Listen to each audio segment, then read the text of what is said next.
Chin up, narrow, supinated grip, arching, cluster. In this chin up tutorial, we are going to use a narrow supinated grip chin up variation along with a cluster training method. The narrow supinated grip chin up is easier than the shoulder width chin up. Hence, this is a good option for those of you who are working towards your first chin up. For those with a chin up, the narrow grip offers a variation that can help to increase your chin up numbers.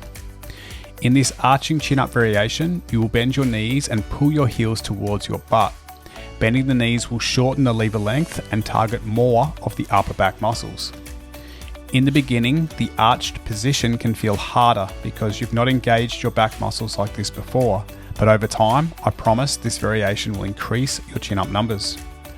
Grip the chin up bar with a narrow supinated grip, palms facing up. By narrow, I mean roughly 1 fist width apart. Start in a dead hang with the shoulders elevated and the head pushed forward of the arms.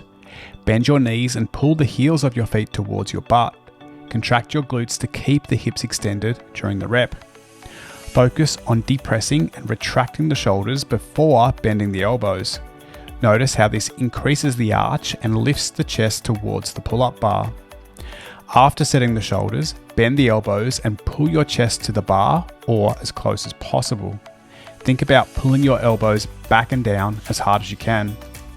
Do not flex the hips and bring your knees forward, maintain the arch shape. From here, slowly reverse the movement by extending the elbows until the arms are straight. You want to maintain the shoulder depression and retraction until the arms are straight and then return to the dead hang. After performing one rep, you're going to rest for 10 to 15 seconds before performing the next rep.